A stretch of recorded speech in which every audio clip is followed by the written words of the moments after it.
Olá, Luiz, está me ouvindo direito? Doutor Luiz Felipe já está aí. Tudo bem? Vamos ver aqui. Vamos entrar e trocar umas ideias, né? Boa tarde, pessoal. Boa tarde, Leônidas. E aí, boa tarde, Leonardo. Boa tarde a Tudo bem? todos. Tranquilo. Tranquilo? Pessoal, estão ouvindo aí? Tá bacana? Eu estou te ouvindo. Ouvindo bem, Leonardo? Tudo Ouvindo tranquilo aí? bem. Como é que estão as coisas aí? Esperar o pessoal entrar. Esperar o pessoal entrar. Tem um sonzinho ambiente aí, Leonardo? Põe um sonzinho aí até o pessoal entrar. Estou procurando no YouTube aqui alguma coisa. Põe no YouTube aí. Eu não tenho som aqui na clínica. É? Ai, ai. Bom, doutor Silvio Amaral está aí também. Uma galera Joia. entrando, né? Doutor Charles. Grande Pessoal, alguns Charlão. alunos, né? Tem professores e alunos, são professores também de ultrassom e são alunos do nosso curso. Olha, o Luiz toca violão. Não, o violão é no outro perfil, Luiz. O violão é É. no outro perfil. Vamos fazer mais uma live de violão, né? Ô, Leonardo, cuidado no teu áudio aí. Acho que às vezes você está apertando no onde na entrada do microfone dá Não, não? eu tô até sem, tô usando o microfone do Ah, agora próprio tá bem bom. aparelho. Agora ficou ruim o áudio. Ficou ruim ou bom? Ele tá oscilando, Leonardo. Ah, pode ser a Gal- conexão, então, não sei. Galera, como é que tá o áudio do Leonardo? Dá um feedback aí antes da gente Pode ser, começar. pode ser a conexão, de repente. Agora melhorou. Não sei, porque eu tô usando o próprio microfone do aparelho, né? Ah, Tá bom bacana. ali, né? Ah, quer começar já a bater papo aí, Leonidas? Áudio bom? Tá Áudio me bom, ouvindo? beleza. A galera Áudio tá bom? falando que o áudio. Beleza. Tá oscilando mesmo, ó. A conexão É, pode estar oscilando, né? Enfim. uhum. Pessoal, vão dando um feedback aí. Se o áudio não estiver bom, qualquer coisa a gente fala, a gente repete. Ok? Tem um aviãozinho aqui, ó. Tem um aviãozinho. Aperta no aviãozinho, chama os amigos, chama os colegas, chama os radiologistas, chama os reumatologistas, os ultrassonografistas. Vamos enriquecer essa live aí com todos vocês aí. É um aviãozinho ali, aperta ali e compartilha para geral. Compartilha. Vamos É botar a isso Bruna e aí. Marrone nas lives. Vamos fazer eles passar vergonha, né, Leonardo? É isso aí. Coloca o Então tá. fone de ouvido. Você tem fone de ouvido, Eu Leonardo? tô sem aqui, cara. Tô sem fone. Deixei em casa. Deixei em casa. Mas acho que Agora tá dá para bom. ir. Provavelmente é a conexão, cara. Deve ser a conexão, né? Uhum. Ah, então tá bom. Não sei se quer já começar aí alguma Joia. coisa. Vamos começar aqui, Leonardo. Eu queria perguntar para Uhum, você, nessa nossa live aqui, uhum. nossa live, assim, como o reumatologista pode atuar com ultrassonografia? A primeira pergunta que eu quero que você nos ajude a decifrar, responder, explicar para todo o pessoal, que é uma pergunta recorrente nos cursos de ultrassom, Exatamente. mas o reumatologista ele pode fazer ultrassom, Leonardo? Como é que é esse negócio? Pode, não pode? Tem muita gente da reumatologia que tem um medo muito grande de entrar no método, porque fala assim, pois é, mas a gente não pode fazer ultrassom e tal. Então, como é que é essa história? Explica aí para nós, Leonardo, faz favor. Então, essa é uma pergunta bem frequente, né, que o pessoal faz para a gente, tanto nas redes sociais quanto presencialmente, quando a gente se encontra nos eventos, né? Como é que eu vou fazer exame? Eu posso fazer exame? Eu não sou radiologista, não sou ultrassonografista, né? Eu sempre devolvo essa pergunta, na verdade, com outra pergunta, que é bem simples. Você é médico? essa pergunta que eu jogo de volta, né, para o colega. Você é médico? Sim, né, sou médico. Então, assim, por lei, né, todo médico, a legislação ampara isso, né, independente da especialidade, ele pode exercer qualquer área da medicina de forma ampla, né. Eu até separei alguma coisa de legislação aqui, ó, tem inúmeros pareceres de conselhos regionais e também do próprio CFM, e tem isso tudo advém de uma legislação lá da data de 1957, né, que criou os conselhos regionais de medicina, né, e é bem claro isso, ele coloca que o médico, desde que esteja inscrito no conselho, obviamente, né, ele está apto para exercer o exercício da medicina em qualquer um dos seus ramos, né. No entanto, é importante frisar, né, isso é muito importante lembrar, que anúncio de especialidade é só se ele tiver o registro da especialidade. Como essa área de atuação ou subespecialidade ainda não foi criada, não existe ultrassonografia em reumatologia como área de atuação ainda, isso é uma coisa que para o futuro ainda, que está sendo conversado já de muitos anos para cá, né? Mas não existe essa área específica de atuação ainda, né? Nem para reumatologia, nem para muitas de outras áreas, né? Nossos colegas ortopedistas também não possuem isso específico, né? E então é uma dúvida que muitas pessoas têm, mas a gente não pode divulgar uma especialidade que não existe. Então você pode fazer seus exames de ultrassom como médico, né? Seja reumatologista, ortopedista, ultrassonografista geral, enfim, mas não pode criar uma especialidade, inventar ali, ultrassonografista em reumatologia, colocar alguma coisa desse tipo, porque não existe, então você vai estar infringindo regras de publicidade médica, publicidade do conselho, né? Mas fazer, praticar o ato do exame é possível e Então totalmente vamos dividir assim, então, Leonardo.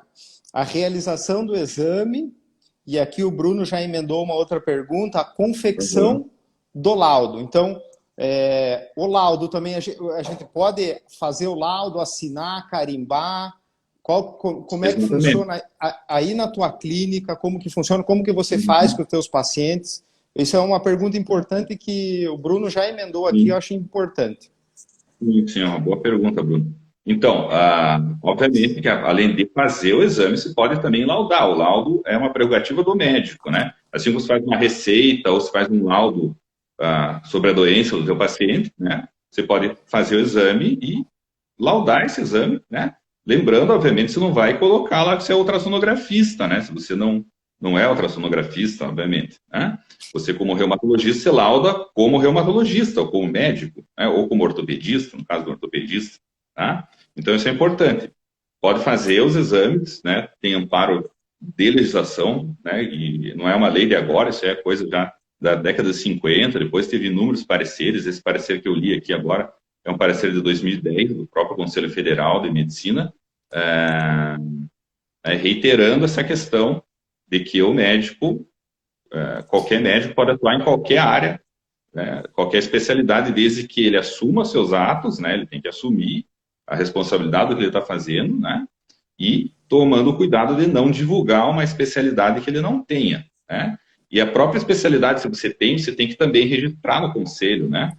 Eu sou reumatologista, fazendo a prova de título, aí você pega teu título e guarda na gaveta, né, e coloca no teu carimbo, o conselho vai entender, mas ele não me informou, né, que é reumatologista, por exemplo, você tem que registrar e ganhar lá o RQE para poder assinar como reumatologista, né.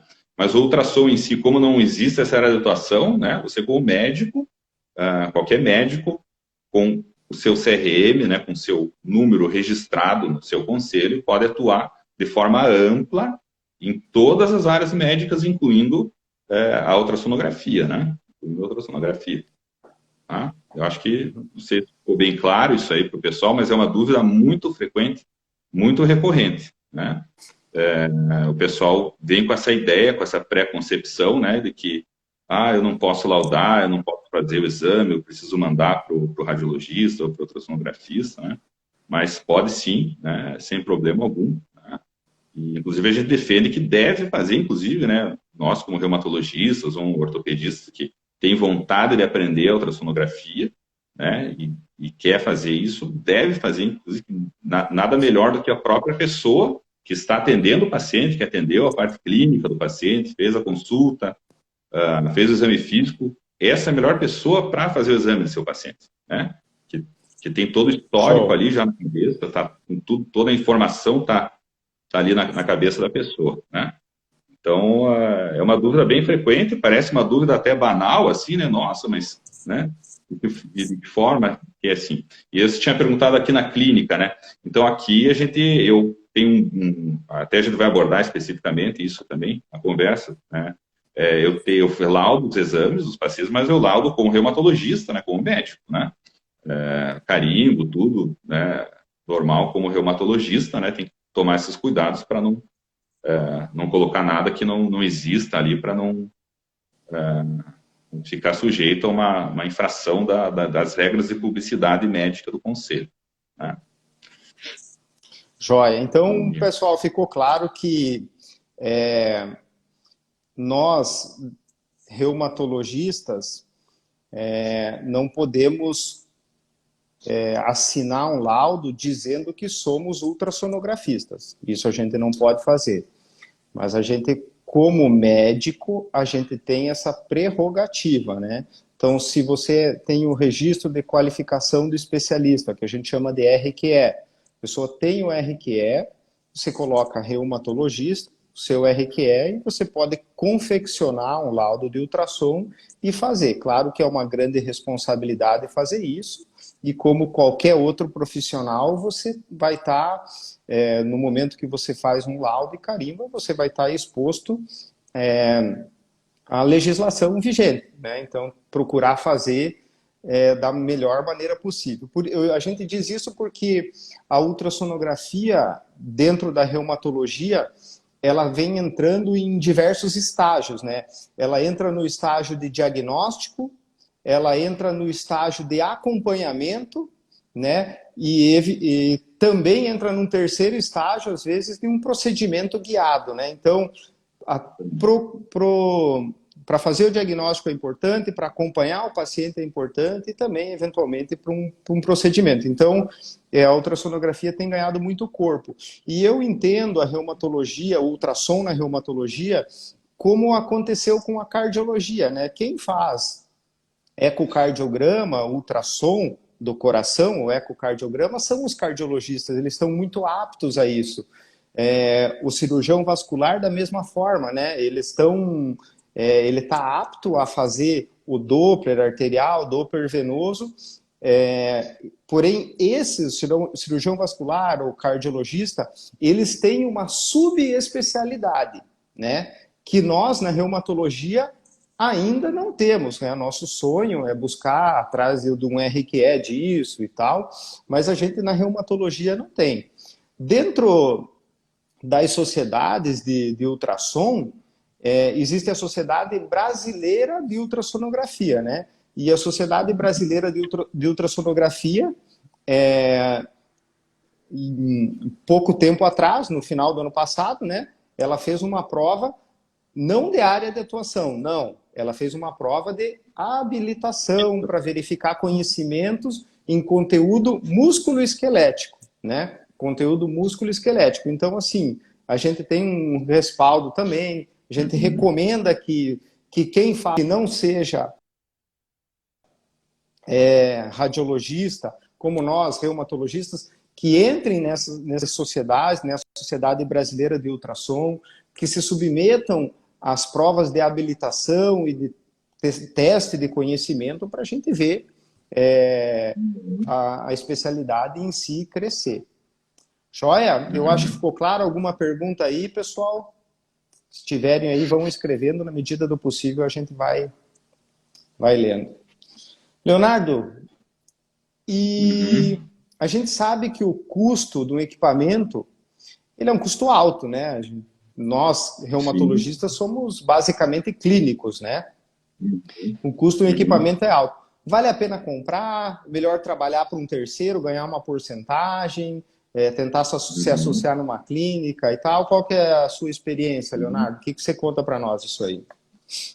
Então, existem assim, eu sempre falo que existem pelo menos 3 maneiras aí que o reumatologista ou ortopedista, enfim, pode atuar com ultrassom da parte prática mesmo, né? Como é que eu vou colocar a mão na massa, como é que eu vou realmente trabalhar com isso, né? Então ele pode ou trabalhar num serviço de outra pessoa, de radiologia ou de ultrassonografia, numa clínica, né? Então ele vai prestar seu serviço nessa clínica, num aparelho que não é dele, ou ter o aparelho próprio no seu consultório, e daí eu costumo dividir em 2 formas, né? Ou ele tendo o aparelho, ou ele faz o exame como uma extensão do exame físico, né? Ele vai só fazer o ultrassom ali, anotar no prontuário, ou ele vai realmente laudar seus exames, entregar aquilo, a documentação toda para o paciente. Bom, a primeira maneira, né, essa primeira forma que a gente falou que é trabalhar para um outro serviço, né, tem vantagens e também tem as suas desvantagens. Então, você vai estar vendendo sua hora de trabalho, né, você vai estar prestando o seu serviço no equipamento da clínica, né? Vantagens, assim, pelo menos para quem está começando, às vezes, né, você não vai ter que arcar com o custo do equipamento, né? A gente sabe que o custo é elevado, né? Ainda mais com dólar alto, agora esse custo acaba subindo ainda mais, né? Você não precisa arcar com custos de manutenção dos equipamentos, que também oneram bastante, né? Toda a parte de manutenção anual que você tem que fazer, os laudos que a vigilância pede de manutenção e tudo mais, assistentes de sala, aluguel de sala, todos os insumos, né? Papel, tudo aquilo que se usa para impressão, né? Muitas vezes a pessoa que está começando, às vezes, estando numa clínica que tem outro radiologista, um ultrassonografista experiente, né? Isso pode ajudar a pessoa no começo, às vezes quer tirar uma dúvida, chama um colega ali para auxiliar na realização do exame ou tirar alguma dúvida eventual, tá? E tem toda a praticidade, às vezes você está já numa clínica, vai atender pela clínica, né? Você faz um contrato com aquela clínica e todos os convênios que aquela clínica tem, enfim, você vai poder fazer seus exames todos por esses convênios sem você precisar credenciar, enfim, especificamente isso, né? E como desvantagens, assim, eu vejo que, né, você vai receber só um percentual a ser combinado, né? Eu já trabalhei dessa maneira no começo, né? Não tinha aparelho, trabalhava numa clínica de outro colega e tal, e recebi uma fatia ali daquele valor, né? No começo foi interessante, depois, né? Acabou que não ficou mais tão interessante assim a partir do momento que eu adquiri meu aparelho, né? Isso lá em 2011, 2012, né? Você, como desvantagem, também não é o dono do serviço, então você não, né, fica um pouco limitado com questão de agenda, muitas vezes, né? E também essa questão da própria agenda, você não vai estar com o aparelho na hora. Às vezes você tem um caso aqui, a gente que é clínico sabe, né? Você está atendendo, chega um paciente com artrite reumatoide, às vezes vem de outra cidade, né? A gente que está no interior, acontece muito isso, né? Cidades polo de interior, né? Se tem um paciente que vem de outra cidade a 100 quilômetros de distância, consultar com você, ele quer fazer o exame na hora, né? Aí você está ali, não, mas eu preciso agendar esse exame para outro dia, porque o dia que eu faço o exame na clínica tal é só na terça, na quinta, e hoje é segunda, eu não estou lá. Enfim, tem esse problema também que é como se fosse uma desvantagem, né? Você não está com o aparelho ali na beira da tua maca ali para resolver o problema, já realizar esse exame com prontidão, né? Tá? E outra maneira é você ter o teu aparelho, tá? Que eu particularmente, na minha opinião, é a melhor maneira, né? Mesmo que você tenha um custo, né, assim, maior para investir, comprar o aparelho, ter todo o custo de manutenção. Enfim, eu, particularmente, é o que eu faço já hoje, um bom tempo para trás, já que a gente faz isso, né, aqui na clínica. A gente tem equipamento próprio na clínica, né? A agenda tem um bloco de agenda, né? Que eu agendo, marco esses pacientes para fazer esses exames, né? Especificamente, eu opto sempre pelo horário da manhã, o começo da manhã, principalmente para fazer aqueles exames dos protocolos de artrite reumatoide, né? Tem estudos mostrando isso, que as primeiras horas da manhã são horários melhores, inclusive, para você realizar o exame do Power Doppler, tá? Existe uma diferença aí, que segue um pouco o próprio ritmo circadiano da doença, o ritmo que o paciente até se queixa mais de rigidez matinal, de dores pela manhã, né? Então, Eu tenho um bloco de agenda sempre de manhã, tá? Mas nada impede que durante o dia, se acontecer uma eventualidade, o paciente que está aqui, que é de fora, que precisa fazer o exame naquele momento, a gente está tudo pronto ali para realizar o exame, né? Essa é a maneira que eu acho mais vantajosa. Você consegue fazer o laudo do paciente, né? Você consegue mensurar o seu retorno financeiro também, porque você vai cobrar por esse laudo, por esse exame, né? Você consegue ter uma noção do teu investimento no equipamento também do ultrassom, que não é barato hoje, né? Tá? Eu acho a melhor maneira, né? Mesmo tendo a questão do custo, de manutenção e tudo mais. Tá? E outra maneira, Joia. você ter também seu aparelho, né? Você pode também ter o aparelho. Já fiz isso, eventualmente a gente faz isso também, né?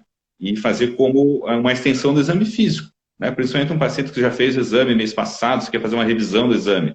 Vamos ver se melhorou, comecei um imunobiológico para o paciente, eu quero revisar esse exame para comparar com o exame que eu fiz há um mês, 2 meses atrás. Então, a gente pode também fazer como uma extensão do exame físico, né? Eu faço a avaliação daquele paciente sem precisar fazer o laudo dele, né, novamente, e só faço uma anotação de prontuário, muitas vezes, né? É uma outra forma, muita gente trabalha assim, né? Não fazendo laudo, não cobrando, né? Colocando, embutindo aquilo num pacote, de repente, junto com a consulta, né? E fazendo esse exame como uma extensão do exame físico, né? Isso também é muito válido, né? Ajuda bastante o reumatologista clínico aí no dia a dia, né? Joia, joia. Aqui, o Dr. Charles de Campinas, fazendo um merchan aí, né, Charles, da Singular, Centro de Controle de Dor, um grande profissional está aqui fazendo uma pergunta. Como vocês precificam esse exame? Ou não cobram estando dentro da propedêutica da consulta? Charles, assim, o exame ele tem uma codificação pelos convênios, né? Por exemplo, um punho. Vamos citar o exemplo de um punho simples. A grande vantagem que eu vejo de realizar o exame de ultrassom em reumatologia é que sempre os exames reumatológicos, além do exame normal de ultrassom, ele agrega o Doppler, né? Então, uma articulação seria um punho mais um Doppler do punho, né? Então, agrega esse valor muito no exame, porque as doenças reumatológicas, a grande maioria delas, nós precisamos do Doppler para quantificar a atividade de doença, né? Então, tenho as codificações de ultrassom de uma articulação e o Doppler de uma articulação. Então, você pega uma codificação do convênio mais essa outra codificação do Doppler. Então, são 2 códigos, isso é absolutamente normal, isso é absolutamente ético, isso é praxe. Então, é um exame que traz um retorno para nós reumatologistas que estão fazendo, porque ele agrega esse valor do Doppler, né? Ele praticamente quase dobra, ou às vezes até triplica o valor de um exame articular simples, pelo fato de existir o Doppler, né? Então tem essa tabela, cada convênio tem as tabelas de precificação articular, e com Doppler aí o preço ele é agregado bastante, né? Então, outra forma que existem protocolos, né? Por exemplo, na artrite reumatoide, a gente sabe que tem o protocolo das 7 articulações, eventualmente 10 articulações, entendeu? Ou nas espondiloartrites, o protocolo Mazei, ou, enfim, pode ser cobrado também por protocolo, né?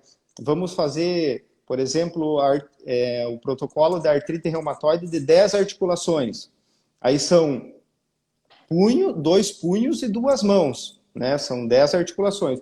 Um punho direito e punho esquerdo, mão direita e mão esquerda. E as 4 estruturas merecem Doppler, né? Então, às vezes, para não onerar tanto assim, o que é feito é um pacote. Para o pacote de 10 articulações, vamos fazer um preço fechado e tal, entendeu? Então, e tem outros que preferem já aí não cobrar e fazer como uma extensão do exame físico, que até é uma recomendação inicial da Sociedade Brasileira de Reumatologia, né, que agregue na consulta, mas isso não é uma opinião unânime também, né? Então, como o Leonardo faz o laudo e muito tempo para fazer, custo, né? Secretária, impressora, tudo. Então é merecido e justo que se façam a cobrança dos honorários, né? Então, alguma coisa para comentar, Leonardo, disso? Não, acho que é isso. A própria CBHPM já tem os códigos, né, Leones, específicos lá, ultrassom por articulação. A gente Certo. faz, né, a precificação baseado no que já existe, né? Então, ultrassom articular, por cada articulação é um código e existe o Doppler de estrutura isolada, né? Doppler de estrutura ou órgão, né, isolado, que é um código que existe na CBHPM, né? E a gente faz baseado nisso a nossa precificação mesmo para pacientes de convênio e também para pacientes particulares, né? Normalmente a gente tem um pacote aqui na clínica que a gente tenta se basear no que existe na CBHPM, né? Eu acho que eu vou passar aqui para vocês, pessoal, se tiverem com papel e uma caneta, o código de ultrassom de articulação, desse que o Dr. Leonardo falou, da CHPM, é 4.09.01.22-0. Vou repetir. Ultrassom articular por articulação 4.09.01.22-0. Agora... Aqui, ó, Leandro, espera aí, deixa eu ver se eu consigo virar a câmera aqui, ó. Ali, ó. Pronto, fechou. Ali, ó. Aí tem... Tá perfeito, Leonardo. Perfeito aí. Daí tem o Doppler colorido, que é o 4.09.01.38/-6. Então, para fazer uma articulação, a gente colocaria os dois códigos, por exemplo, um punho reumático, né? Então, isso é justo, é correto, é normal, não tem nenhuma infração em colocar os dois códigos, né? Então, isso a gente está tentando fazer pelos convênios e negociar, né, para que isso realmente seja feito. Joia, Leonardo, acho que deu aí o pessoal pegar já. Conseguiu pegar, né? Tem mais uma pergunta aqui que alguém fez, Yasbeck. Ele perguntou com relação à habilitação da SBUs, se os convênios podem considerar essa habilitação para contratação. Até podem, sim, né? Nada impede um convênio. Isso serve, essa prova de habilitação da SBUs é um plus a mais para ter o currículo, né? Ela é uma selo de qualidade. Um selo de qualidade, né? Um selo de qualidade. Você não pode pegar e divulgar isso e tentar registrar no conselho, porque não faz parte lá das áreas de atuação existentes, né, do rol de áreas de atuação existentes pelo Conselho Federal de Medicina e a Associação Médica Brasileira, né? Existe uma espécie de parceria, de convênio dessas entidades, né? Nos quais, eu acho que a cada 2 anos ou todo ano, eles emitem uma lista de todas as especialidades e áreas de atuação. Então, não existe essa área de atuação ou especialidade chamada ultrassonografia musculoesquelética. Mas, obviamente, que uma prova da Sociedade Brasileira de Ultrassonografia, né, a prova de ultrassom musculoesquelético, ela tem uma validade para seu currículo. Tanto é que a última prova no passado tinha um monte de radiologista com título no CBR que estavam fazendo aquela prova, né, querendo melhorar seus currículos, ter um título, um currículo, né, uma prova a mais, uma habilitação a mais, né, da Sociedade Brasileira de Ultrassonografia, da SBUs, né? Então, eu acredito que isso seja válido, obviamente, na hora de se credenciar um convênio, né, de saúde, né? Mas assim, que nem a gente falou lá no começo, você sendo médico, você está capacitado a atuar de forma ampla em todas as áreas da medicina, que você não pode fazer uma divulgação, né, de forma incorreta de uma especialidade que você não tenha ou que não esteja registrado no conselho ou que sequer exista, né? Tá? Deixa eu ver se tem mais alguma pergunta aqui. Aqui, ó, Leonardo, Andréia pergunta assim, qual que é a diferença do ultrassom músculo-esquelético para o ultrassom reumatológico? Na verdade, são denominações, né? A gente chama ultrassonografia musculoesquelética tudo que envolve o aparelho, o sistema musculoesquelético, né? E aí, nesse meio, está a ultrassonografia em reumatologia, né?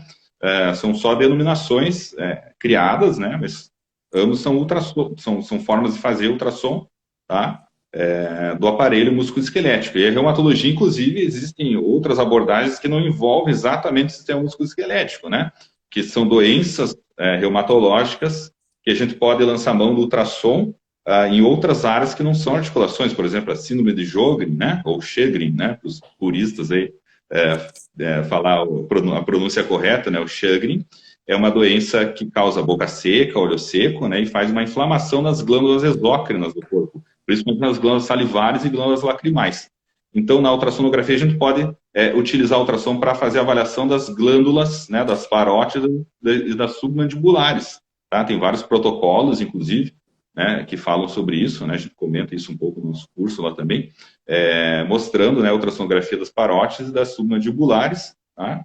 que é uma outra área da ultrassonografia geral, na verdade, que o reumatologista pode também utilizar, porque faz parte das doenças, né, que nós tratamos. Outro exemplo é a ultrassonografia pulmonar, que tem se falado muito agora por causa do Covid-19, do coronavírus, né?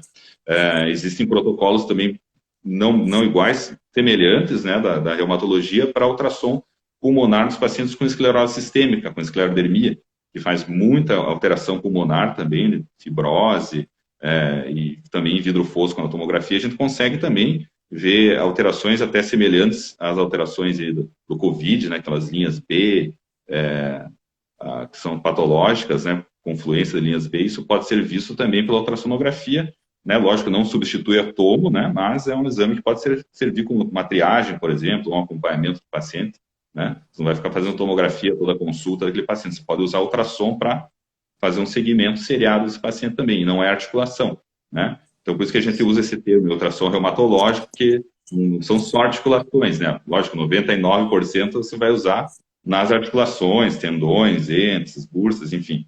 Mas tem essas outras aplicações da ultrassonografia na reumatologia também, né? São como o Leonardo falou, está muito na moda esse ultrassom pulmonar, né, por causa do coronavírus e tal.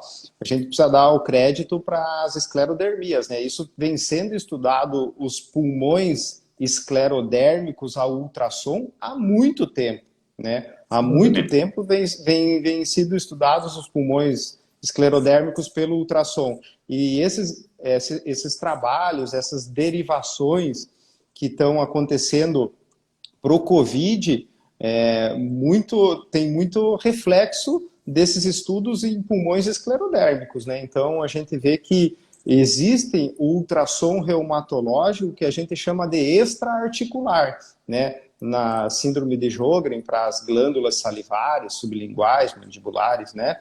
Também para olho, né? Ultrassom ocular nas uveites, né?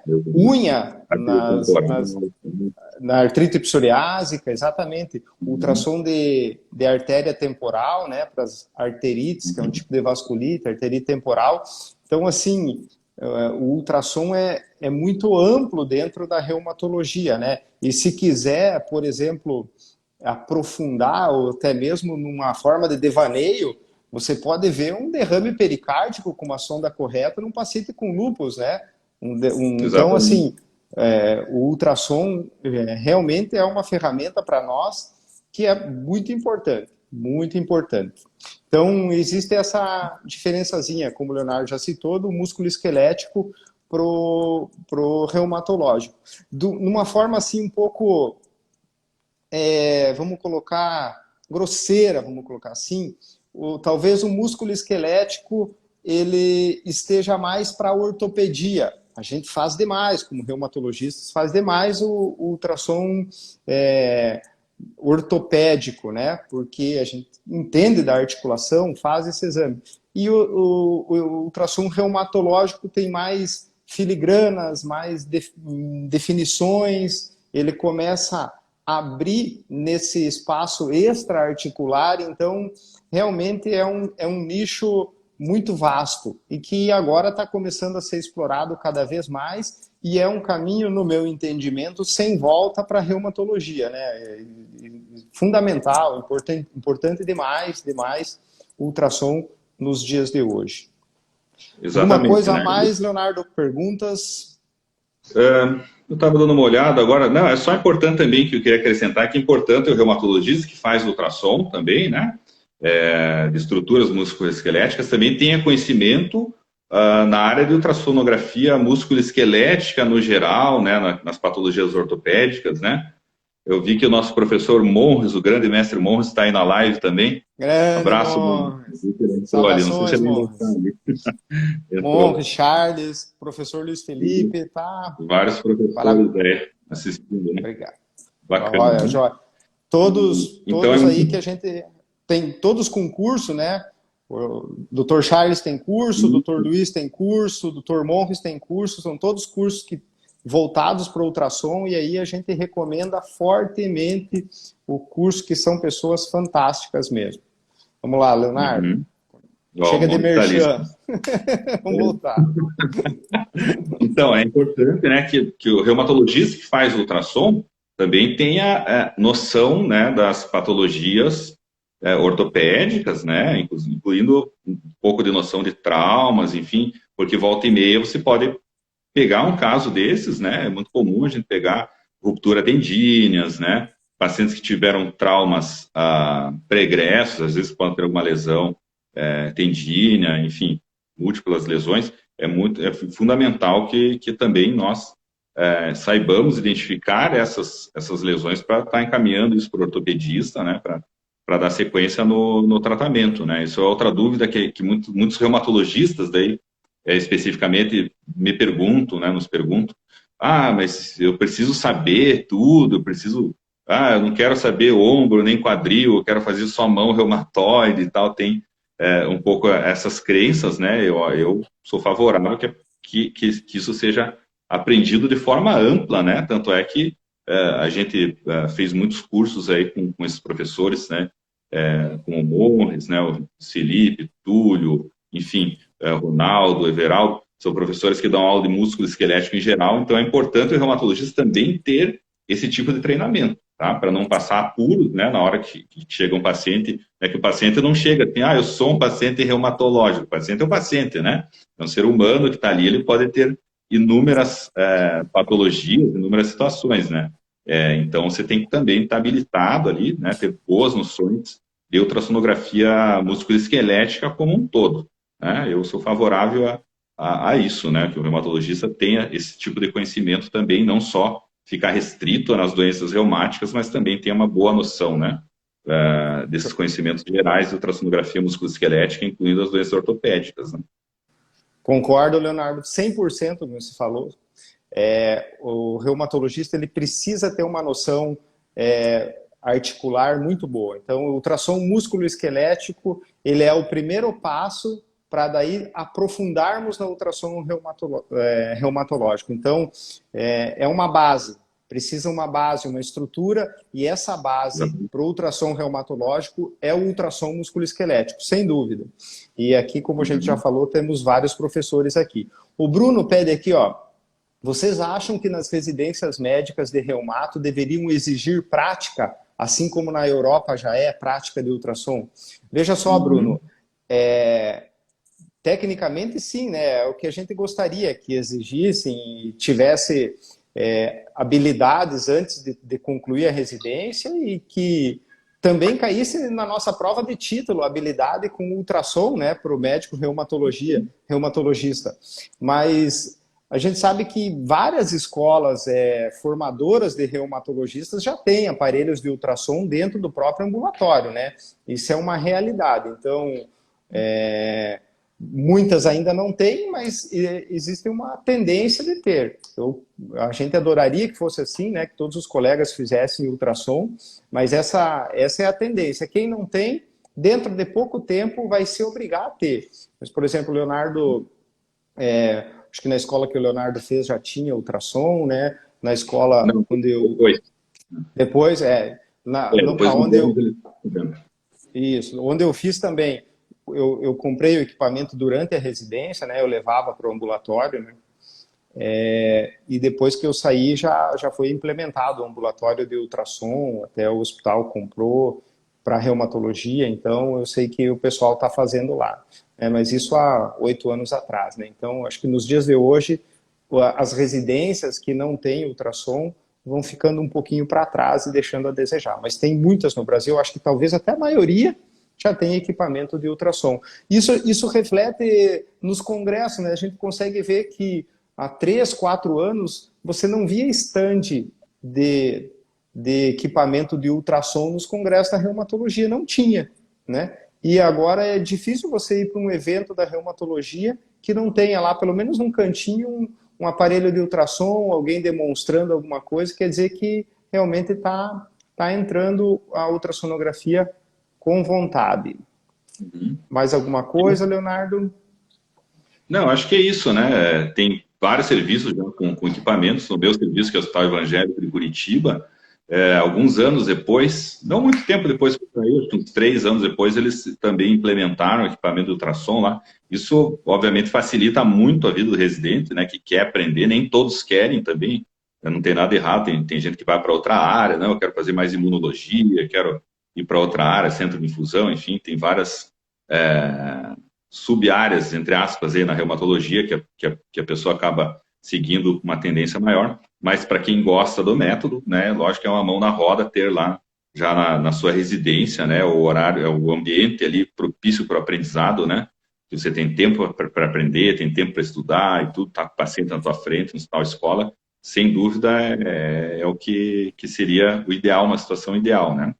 E tem uma outra pergunta aqui que eu estou lendo, eu não sei o nome de quem que é, tá? É CT3483. Se puder falar o nome de quem que é, aí seria bacana. Como estão falando sobre o ultrassom nos congressos de reumatologia em relação à solicitação de exames? Que nem o Leonas falou, nos nossos congressos, nos últimos anos, praticamente todo congresso tem pelo menos um curso pré-congresso ou um evento pré-congresso lá, que é falado de ultrassonografia na reumatologia, né? Geralmente são 2 períodos lá que o pessoal faz, mas é mais baseado, né, para introdução no treinamento de ultrassom em reumatologia e também na utilização de algumas doenças, principalmente na artrite reumatoide, né? A questão de exames em si, o pessoal nem sempre aborda muito isso, né? Essa questão prática lá, como é que eu faço exame, como é que eu cobro, essas coisas, que eu me lembro, não é muito abordado isso nos congressos, mas o ultrassom como um todo, né, a aplicação dele nas nossas doenças, tudo isso normalmente tem, geralmente no pré-congresso também, durante o evento, tem várias mesas, né, e aulas, enfim, que acaba sendo abordado esse tema da ultrassonografia. Cada congresso tem aumentando, isso vem aumentando, vem mais temas que a gente vê, né, isso tem crescido bastante nos nossos eventos também, né, graças a Deus cada vez tem aumentado mais, né. Ana pergunta aqui, ó. Para quem já faz ultrassom músculo-esquelético, já faz. O curso online fornece o necessário para fazer ultrassom reumatológico? Veja só, Ana, se você já faz ultrassom músculo-esquelético, você já está muito avançada, né? Porque o ultrassom músculo-esquelético, ele é um desafio, né? Tem muitos colegas que são radiologistas, eventualmente, que não fazem a parte músculo-esquelética por ela ser um pouquinho mais melindrosa. Então, se você já faz, você já está com uma vantagem grande em relação a isso aí. O curso online, ele oferece ferramentas necessárias para você começar a fazer os teus exames. É claro que isso é um treinamento contínuo, né? Eu não posso dizer para você que você vai concluir o curso e vai ficar sempre, até pela carga de informação muito grande. E assim, quem faz ultrassom obstétrico ou ginecológico, a pessoa tem noção de doenças obstétricas e ginecológicas. Quem faz ultrassom reumatológico precisa ter noções das doenças reumatológicas, né? Saber o que é uma êntese, uma entesopatia, uma sacroileite, as definições, grau 1, grau 2, grau 3, Power Doppler positivo, escala de cinza, entendeu? Então, assim, o ultrassom reumatológico não é o purismo do ultrassom, mas tem que ter o conhecimento também em reumatologia. Talvez por isso se torne um desafio cada vez maior fazer ultrassom reumatológico quem não é reumatologista. Por isso, no curso que a gente fez um curso online, a gente procurou dar subsídios teóricos da doença em si reumatológica, para não deixar o radiologista, para não deixar o ultrassonografista geral perdido, né? A gente tentou desmistificar um pouquinho as doenças reumatológicas para homogeneizar o conhecimento de todos e aí colocar o método ultrassom nesse conhecimento já homogêneo. Então, o que dificulta o ultrassom reumatológico, na verdade, é o conhecimento em reumatologia. Isso que a gente tentou fazer no curso para que ele ficasse mais palatável, né? Porque fazer um curso e falar assim, ó, coloca o transdutor aqui, ligue o power... Por quê? O que está acontecendo? É uma sinovite? Não é? É um derrame? Não é? Que doença que faz isso? Isso é uma gota? Isso é uma espondiloartrite? É uma artrite seronegativa? O que é isso, né? Então, esse é o desafio. Mas se você já faz músculo esquelética, o curso vai te dar uma noção muito boa. Pelo menos a gente se esforçou para que fosse dessa forma, né? Leonardo, algum complemento desse comentário? Colocou muito bem colocado, né? O nosso curso serve tanto para aquela pessoa que está começando, né? Ou seja, reumatologista ou não, né? Ou se a pessoa já faz, então melhor ainda, né? Já tem toda a habilidade prática de fazer ultrassonografia, né? Vai aproveitar também, principalmente porque a gente fez esse link entre para a pessoa entender, né, as doenças, né, reumatológicas aplicadas na ultrassonografia, né? Todo módulo ali de doença específica tem, né, pelo menos uma introdução para a pessoa ter uma noção do que são essas doenças, do que é uma gota, do que é pseudogota, o que é uma espôndilo, o que é artrite reumatoide, enfim, né, tentamos fazer de uma forma mais abrangente, mas aquilo que você falou, Leandro, o conhecimento ele é contínuo, né? Ninguém sabe tudo, nós estamos sempre aprendendo também, né?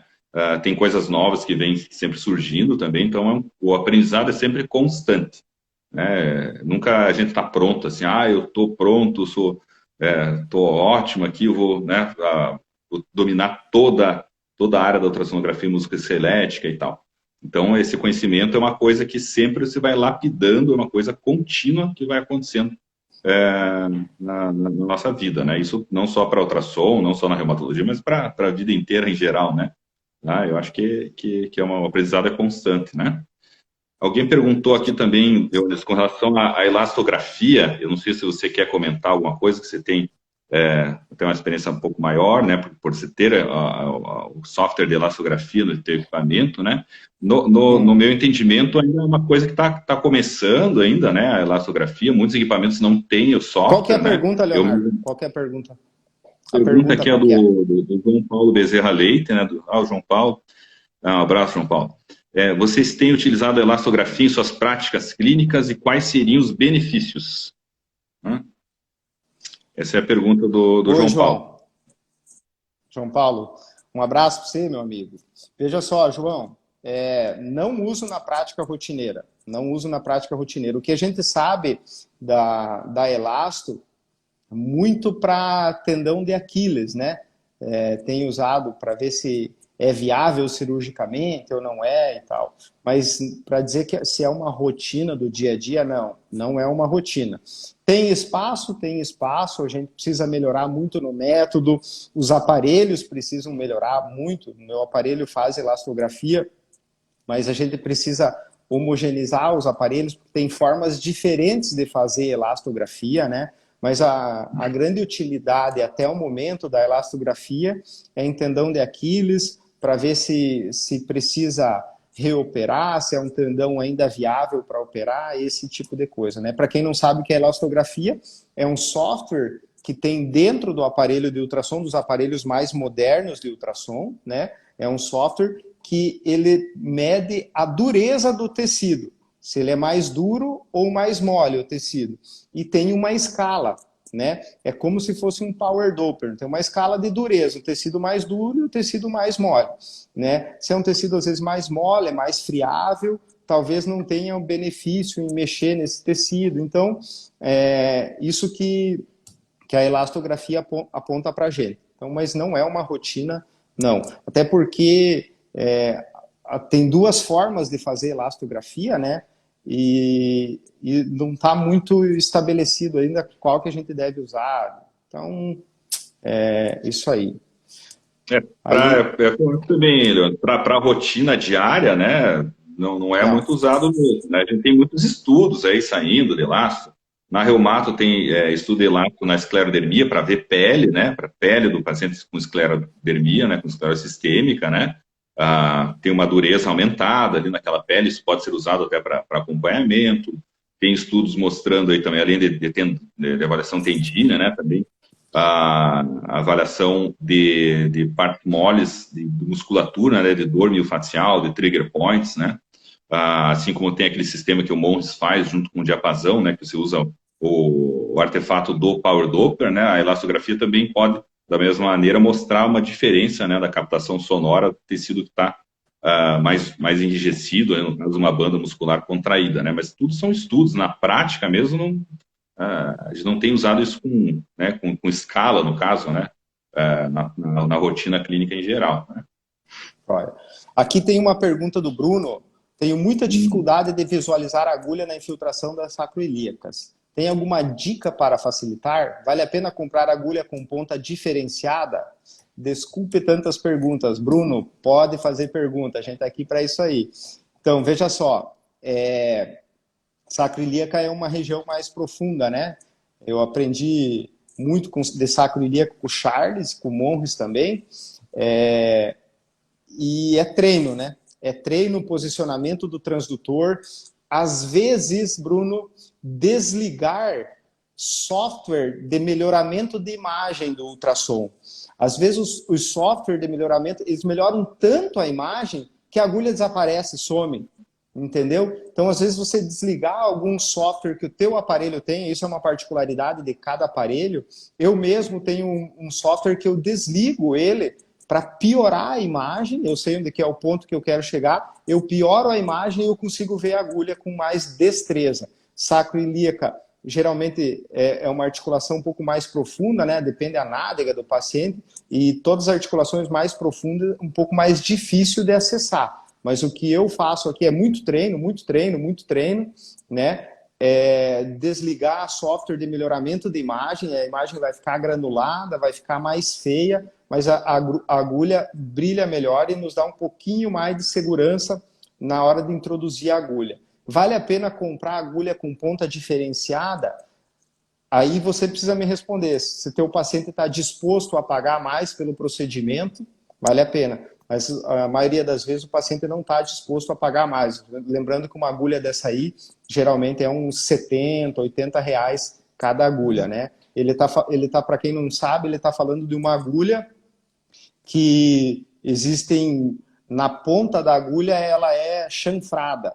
Então tem várias irregularidades na ponta da agulha, o som bate ali e reflete melhor. Então a gente consegue ver a imagem com mais reflexão no ultrassom, melhora a visibilidade da agulha. A gente chama agulhas com ponta ecogênica, né? E é uma agulha muito mais cara. A gente usa uma agulha de hack que talvez pague aí R$1, R$2, uma agulha de hack, e vai para uma agulha dessa que custa 70, 80 reais. Eu, para ser franco, já fiz muito com essa agulha, até eu ganhar experiência e confiança, eu só fazia com essa agulha, né? Então, a gente ganha menos pelo procedimento, enfim, sobra menos pelo procedimento, mas vai ganhando segurança para fazer, né? Depois que eu tive uma certa segurança, a gente vai entendendo um pouco melhor do software de cada aparelho, fui desligando alguns software de melhoramento de imagem, isso ajudou muito. Lembrando, pessoal, que amanhã, Luiz, põe aí, né? Amanhã tem 2 ícones da ultrassonografia aí, vamos fazer uma live aí. O imortal e grandioso Dr. Monges, né? Nosso Warren Buffett da ultrassonografia aí, né? Nosso mestre maior, e seu pupilo e também mestre, Dr. Luiz Felipe, né? Que os dois são professores de ultrassom, os dois estão aqui na live conosco, e amanhã tem uma live com eles que eles vão falar um pouquinho mais de coluna, se não me engano, né, Luiz? Mais alguma dica? Luiz, qual que é o horário do curso amanhã? Da live. Acho que é 9 horas. 20h57, que eu me lembro. 20h57. 3 minutos para as 9 horas da noite amanhã. Dr. Luiz Felipe Lisboa e Dr. Monges, professores de ultrassonografia, vão estar numa live aqui no Instagram. Eu acho que quem vai abrir é o Dr. Luiz Felipe, né? O Instagram dele, @Dr. Luiz Felipe Lisboa, né? Não sei se ele está aí ainda, né? Tá. Então, acho que era isso, Leandro. Eu vou, daqui a pouco o Instagram deve encerrar aqui a live, que está dando praticamente 1 hora, você vê, o tempo passou. Conversa boa, o tempo passa, a gente nem percebe, né? E não sei se ficou alguma pergunta para trás, qualquer coisa a gente responde depois. Se vocês mandarem ficou alguma coisa para trás, podem mandar um direct para mim ou para o Leônidas, né? Interessante quem não segue os nossos perfis, seguir aí, quem segue o perfil do Leônidas, seguir um perfil de cada um aí para receber sempre as atualizações, né? E a ideia é fazer mais conversas dessas, né? Informais aí, que a gente sempre consegue trocar ideia, né? Compartilhar um monte de informação e também ver o que o pessoal que mais tem dúvida aí, né? O que a gente pode também estar ajudando aí, né, Leônidas? Perfeito, exatamente. A gente está aí para colaborar. Joia, pessoal, acho que vai cair daqui a pouco aí. Eu agradeço muito a presença de todos aqui. Sempre que puder, a gente vai tirar um tempinho para fazer essas lives, para ir, vamos fortalecer o método, né? Todos ganham. A gente agradece aí todos que escreveram perguntas, agradecendo, Charles, Silvio, muita Elaine agora, muito obrigado, a gente agradece mesmo e a gente vai programar uma próxima vez para que o método fique cada vez melhor, né? Para que nós, profissionais, consigamos elevar o método e trazer mais conforto aos nossos pacientes. Era isso que eu queria dizer. Obrigado. Passo de volta a palavra aí, Leonardo. Exatamente. Obrigado, Leônidas, aí pelo bate-papo, né? Agradeço a todos também que participaram aí, ou só assistindo, ou mesmo comentando e fazendo perguntas, né? Muito obrigado a todos vocês. Amanhã, então, temos a live do Dr. Luiz Felipe com o professor Morris.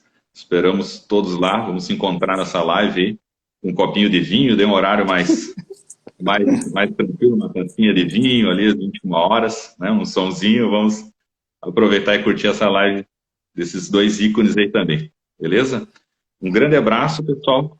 Né? Fiquem todos aí com Deus, se cuidem aí. Vamos esperar que passe logo essa coisa, esse vírus chinês aí, né? Quero passar logo isso aí para a gente poder se encontrar pessoalmente também nos nossos eventos, né? Beleza? Abraço, turma. Valeu. Um abraço, Leônidas. Tchau. Falou. Tchau.